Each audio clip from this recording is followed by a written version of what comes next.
নমস্কার বন্ধুরা, আমি বৃষ্টি। গল্প বৃষ্টির আড্ডার একটি নতুন অডিও স্টোরিতে সকলকে স্বাগত জানাচ্ছি।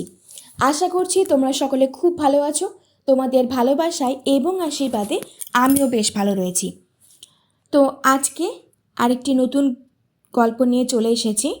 সরি নতুন গল্প না, গল্পের নতুন পর্ব নিয়ে এসেছি। আজকের গল্পের নাম হলো দুর্গা, পর্ব 14। এই পর্বটার নাম হচ্ছে ধর্ষিত। তাহলে চলো চটপট এই পর্বটা শুরু করা যাক। সবাই চলে যেতেই দূরের গাছের আড়াল থেকে বেরিয়ে এলো দীপ। সে এতক্ষণ সবার অজান্তে সবার ওপর নজর রাখছিল, বিশেষ করে দুর্গার ওপর। দীপ ফোন করলো শুভমকে। কয়েকবার রিং হতেই ফোনটা ধরলো শুভম। হ্যালো শুভম দা, মেয়েটা বেরিয়েছে, সঙ্গে আরেকটা মেয়ে মহুয়া, আর ওই লোকটা যে অটো চালায় সে আছে, অটো করে বাড়ি ফিরছে। তুই ঠিক দেখেছিস তো? হ্যাঁ একদম ঠিক, আমি তোমাদের লোকেশন পাঠিয়ে দিয়েছি। ঠিক আছে, আমরা 4 জন বেরোচ্ছি, তুই অটোটাকে ফলো কর। ঠিক আছে। দীপ ফোনটা কেটে দিল। তারপর বাইক নিয়ে বেরিয়ে পড়ল। সে এখন অটোটাকে ফলো করবে। দুর্গা চুপচাপ অটোতে বসে আছে। মহুয়া রঞ্জুর সঙ্গে গল্প করছে যে আজকের দিনটা ওরা সবাই কিভাবে কাটালো তানিশার বাড়িতে। অরির কথাগুলো খুব মনে পড়ছে, বারবার চোখের সামনে ওর মুখটা ভাসছে। কেন এমন হচ্ছে? মনটা আমারও খুব কু ডাকছে। এরকম তো আগে কখনো হয়নি। মনে হচ্ছে যেন খারাপ কিছু হতে চলেছে, কিন্তু কী বা খারাপ হবে? কিছু দূর যাওয়ার পরেই রঞ্জু অটো থামিয়ে দিল। শুনশান ফাঁকা অন্ধকার রাস্তায় এইভাবে গাড়ি থামানোই একটু অবাক হলো দুর্গা। কি হলো রঞ্জু কাকা, অটো থামালে কেন? এখনও তো আমরা বাড়ি পৌঁছাইনি। আরে দেখো না, সামনে রাস্তা ব্লক করে একটা বড় লাল গাড়ি দাঁড়িয়ে আছে। সত্যি তো, এইভাবে রাস্তার মাঝখানে গাড়ি দাঁড় করানোর কারণ কি? অদ্ভুত তো। অপরদিকে বেশ কিছুটা দূরে দীপ বাইক নিয়ে আড়ালে দাঁড়িয়ে আছে। রঞ্জু বারবার হর্ন দিতে লাগলো, কিন্তু কেউ গাড়িটা সরালো না। কি অদ্ভুত রে বাবা, এতবার হর্ন বাজানো হচ্ছে তাও কোনো হেলদোল নেই। দুর্গা অটো থেকে নেমে পড়ল, এগিয়ে গেল গাড়িটার দিকে। এই যে, আমরা অনেকক্ষণ ধরে হর্ন বাজাচ্ছি, আপনারা এইভাবে গাড়িটাকে রাস্তার মাঝখানে দাঁড় করিয়ে রেখেছেন কেন? আর কি কোনো গাড়ি যাতায়াত করবে না নাকি? দুর্গা এই কথা বলার পর গাড়ি থেকে নামলো 4 জন ছেলে, যাদের মধ্যে 2 জনকে দেখে দুর্গার চোখ বড় বড় হয়ে গেল। তার সামনে আয়ুষ আর শুভম দাঁড়িয়ে আছে, তাও আবার মাতাল অবস্থায়। তাদের কাছ থেকে আসা মদের গন্ধে দুর্গার যেন গা গুলিয়ে উঠছে। 4 জনের রীতিমতো মাতাল অবস্থায়। ততক্ষণে রঞ্জু আর মহুয়াও চলে এসেছে। তারাও এমন অবস্থা থেকে অবাক। আরে এই তো সেই শুভম আর আয়ুষ, সেই রাকেশ সেনের ছেলে, এরা এখানে কি করছে? অপরদিকে দুর্গা ক্রুদ্ধ দৃষ্টিতে তাদের দিকে তাকিয়ে আছে।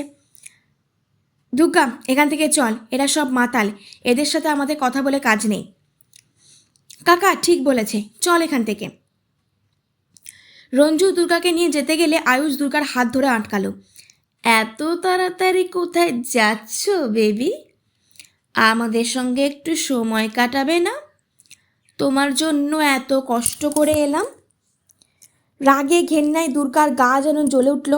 আয়ুষের নোংরা স্পর্শে যেন তার সারা গা যেন নোংরা হয়ে গেল। দুর্গা কোনো কথা না বলে পিছন ফিরে সপাটে আয়ুষকে একটা চড় মারল। দুর্গার এমন আচরণে শুভম, সুমন আর আরমান চমকে উঠল। অপরদিকে আয়ুষ ক্রুদ্ধ দৃষ্টিতে তাকিয়ে আছে দুর্গার দিকে। Don't touch me. খুব তেজ তাই না? খুব সাহস, আজ সব শেষ করে দেবো। লোকের কাছে আর মুখ দেখাতে পারবে না। দুর্গা কোনো কথা বলে এগোনোর জন্য পা বাড়ালে আবার তার হাত শক্ত করে ধরল আয়ুষ। দুর্গা নিজের হাত ছাড়ানোর জন্য মরিয়া হয়ে উঠল। এটা কি ধরনের অসভ্যতা? ছাড়ো আমার হাত। ছাড়ার জন্য তো ধরিনি। এই দুর্গার হাত ছাড়ো, ছাড়ো ওকে। সেটা তো হয় না, এই জিনিসকে ছাড়া যায় নাকি? রঞ্জু আর মহুয়া দুর্গার কাছে যেতে গেলে তাদের আটকালো শুভম, সুমন আর আরমান। রঞ্জুর সাথে 3 জনে মারামারি লেগে গেল। সুমন রাস্তায় পড়ে থাকা একটা বাঁশ নিয়ে সজোরে আঘাত করলো রঞ্জুর মাথায়। রঞ্জু মাথা নিয়ে গলগল করে রক্ত বেরোতে লাগলো। মহুয়া আর দুর্গা এই দৃশ্য দেখে ভয় পেয়ে গেছে। আমায় কিছু একটা করতে হবে, পুলিশকে ফোন করতে হবে, মহুয়া মনে মনে বলল। মহুয়া ফোন বার করতে কেউ যেন পাশ থেকে এসে ধাক্কা মেরে তার হাত থেকে ফোনটা ফেলে দিলেও পাশে দীপকে দেখে প্রচণ্ড বিরক্ত হলো মহুয়া। এই, আমার ফোনটা এইভাবে ফেলে দিলে কেন? কে তুমি? আমি যেই হই না কেন তাতে তোমার কিছু যায় আসে না, তবে আজ তোমাদের সবার শেষ দিন। মহুয়া কিছু বলে ওঠার আগেই দীপ তার মুখের ওপর কিছু একটা স্প্রে করে দিল।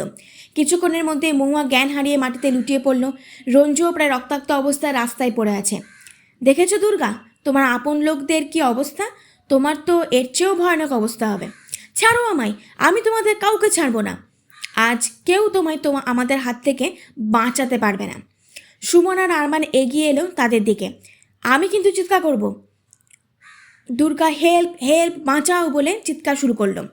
হঠাৎ শুভম আর বাকিরা দুর্গার মুখ চেপে ধরে তাকে টানতে টানতে নিয়ে এসে গাড়িতে তুলল। সবাই গাড়িতে উঠতে আরমান গাড়ির দরজাটা বন্ধ করে দিল। দুর্গা তখনও নিজেকে ছাড়ানোর মরিয়া চেষ্টা করে চলেছে। অপরদিকে দীপ ও বাইক নিয়ে বেরিয়ে পড়েছে সবার আগে। ড্রাইভার গাড়ি স্টার্ট দিয়ে দিল। শুনশান রাস্তায় গাড়ি ছুটতে লাগলো। দুর্গা আবার চিৎকার শুরু করলো, কিন্তু তার চিৎকার যাতে বাইরে না যায় তার জন্য ফুল স্পিডে গান চালিয়ে দেওয়া হলো। ছাড়ো আমায়, তোমরা কিন্তু এটা ঠিক করছো না, লিভ মি। ছাড়ার জন্য ধরিনি সোনা।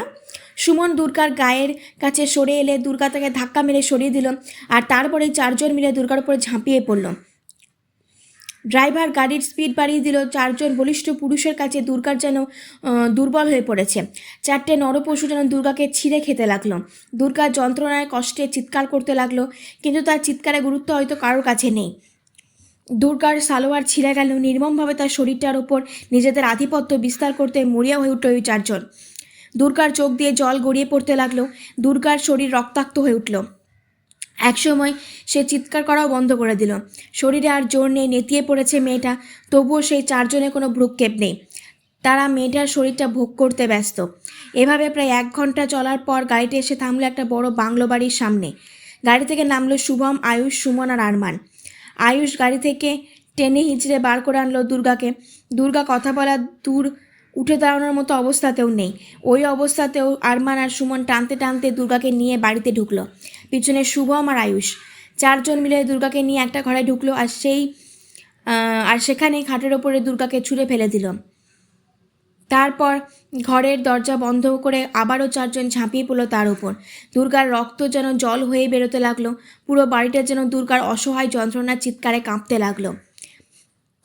বাড়ির দরজার সামনে দাঁড়িয়ে বাইরের দিকে তাকিয়ে আছেন পার্বতী দেবী। কি হলো? রাত 10:30 বেজে গেল, এখনও তো রঞ্জু আর দুর্গা বাড়ি ফিরল না। কখন গেছে? কতবার ফোন করছি, ফোনটাও ধরছে না। এমন তো হয় না। পার্বতী দেবী দরজাটা বন্ধ করে জানলার ধারে বসে বাইরের দিকে তাকিয়ে রইলেন। তাকিয়ে থাকতে থাকতে সে কখন ঘুমিয়ে পড়লেন তা তিনি নিজেও জানেন না। অস্থির হয়ে নিজের ঘরে পায়চারি করছে অরিজিৎ। কি হলো? এত রাত হয়ে গেল অথচ এখনও দুর্গা ফোন করলো না। ও তো বললো পৌঁছে ফোন করবে, তাহলে কি এখনও পৌঁছায়নি? কিন্তু এতক্ষণে তো পৌঁছে যাওয়ার কথা। অরিজিৎ একবার দুর্গার ফোনে আর একবার মহুয়ার ফোনে ফোন করলো, কিন্তু বারবার রিং হওয়া সত্ত্বেও কেউ ফোন ওঠালো না। কেউ ফোন ওঠাচ্ছে না কেন? সব ঠিকঠাক আছে তো? হয়তো কোনো কারণে দেরি হচ্ছে, বা হয়তো ফোন করতে ভুলে গেছে। কিন্তু ফোন করতে ভুলে যাবে, এটাও তো অদ্ভুত। ও তো যথেষ্ট দায়িত্বশীল, ভোলার কথা নয়। হয়তো খুব ক্লান্ত, তাই বাড়িতে গিয়ে ঘুমিয়ে পড়েছে, তাই হয়তো ফোন করেনি। আর আমিও বেকার বেকার বসে আছে না ঘুমিয়ে।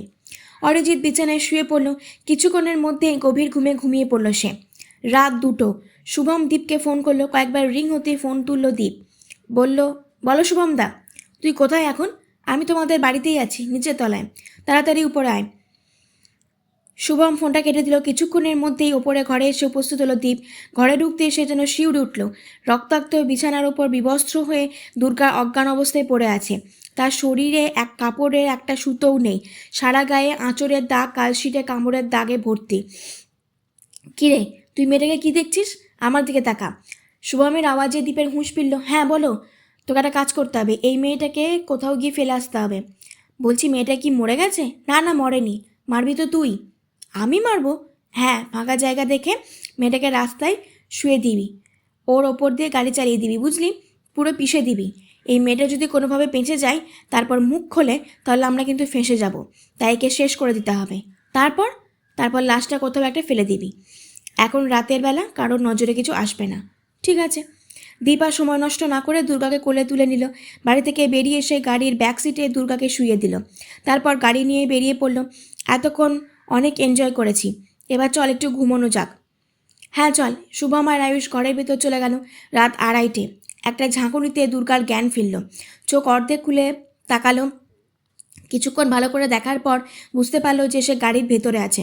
সারা শরীর অসহ্য জ্বালা যন্ত্রণায় যেন ফেটে যাচ্ছে। নিজেকে এই অবস্থায় দেখে নিজেরই ঘেন্নায় গা জ্বলে উঠল। সে কিছুই করতে পারছে না। সামান্য ওঠার বা কথা বলার শক্তিটুকু আর অবশিষ্ট নেই। চোখ থেকে জল গড়িয়ে পড়ল দুর্গার। আমি আর বাঁচতে চাই না ঠাকুর, তুলে নাও আমায়। এই নরক যন্ত্রণা ভোগ করে আমি আর বাঁচতে চাই না। হঠাৎ গাড়িটা এক জায়গায় এসে থামলো। গাড়ি থেকে দীপ নামলো। দীপ নেমে পিছনের সিট থেকে দুর্গাকে টেনে হিঁচড়ে নামালো। তারপর গাড়ি থেকে দড়ি বার করে সেগুলো দিয়ে ভালো করে দুর্গার হাত পা বেঁধে দিল। তারপর একটা রুমাল দুর্গার মুখের ভেতর গুজে দিল। দুর্গা সব বুঝতে পারছে কিন্তু কিছুই করতে পারছে না, করতেও চায় না। সে নিজের ভাগ্যের ওপর সব ছেড়ে দিয়েছে। দীপ দুর্গাকে টানতে টানতে নিয়ে গিয়ে রাস্তার মাঝখানে শুইয়ে দিল। তারপর নিজে গিয়ে উঠে বসলো গাড়িতে। দীপ দীপ তীব্র বেগে গাড়ি চালিয়ে দিল দুর্গার শরীরের ওপর দিয়ে। দুর্গা দূরে ছিটকে গিয়ে পড়ল। দীপ গাড়ি থেকে নেমে ছুটে দুর্গার কাছে গেল। ততক্ষণে দুর্গা জ্ঞান হারিয়েছে। দীপ দুর্গার নাকের নিচে হাত দিয়ে বোঝার চেষ্টা করলো শ্বাস চলছে কিনা। এই মেয়ে তো এখনও বেঁচে, এখনও শ্বাস চলছে, মরেনি। দীপ দুর্গাকে কোলে তুলে নিল। কিছুটা দূরে গিয়ে একটা আবর্জনা স্তূপের মধ্যে দুর্গাকে ছুঁড়ে ফেলে দিল, যেন সেও কোনো আবর্জনা। দুর্গার জামা কাপড়গুলোও সেখানেই ফেলে দিল। কাজ হয়ে গেছে, এবার তুই মরলে মরবি, বাঁচলে বাঁচবি, তোর কপালে যা আছে তাই হবে। দীপ গাড়িতে গিয়ে উঠে বসলো। তারপর ফোন করলো শুভমকে। হ্যালো হ্যালো শুভম দা। শুভম ঘুমাচ্ছে। আমি আয়ুষ বলছি। কাজ হয়ে গেছে আয়ুষ দা। ঠিক আছে, কাল সকালে এসে তুই বাবার কাছ থেকে টাকাটা নিয়ে যাস। এখন বাড়ি যা। দীপ ফোনটা কেটে দিল। তারপর গাড়ি চালিয়ে বেরিয়ে পড়ল নিজের বাড়ির উদ্দেশ্যে। অপরদিকে দুর্গার অজ্ঞান শরীরটা আবর্জনা স্তূপের মধ্যেই পড়ে রইল।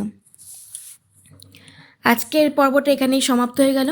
খুব শিগগিরই এই গল্পের পরের পর্ব নিয়ে হাজির হয়ে যাব। তো আজকে একটা অন্যরকম ঘটনা তোমাদের সাথে শেয়ার করলাম গল্পের মাধ্যমে। আশা করছি ভালো লাগবে। ভালো লাগলে অবশ্যই লাইক, কমেন্ট, শেয়ার এবং সাবস্ক্রাইব করতে একদমই ভুলো না। তো আজকের মতো বিদায় নিচ্ছি। খুব শিগগিরই এর নতুন পর্ব এবং আরও নতুন নতুন গল্প ব্লগ নিয়ে হাজির হয়ে যাব। ভালো থেকো, সুস্থ থেকো, সাবধানে থেকো আর এইভাবে আমার পাশে থেকো। বাই।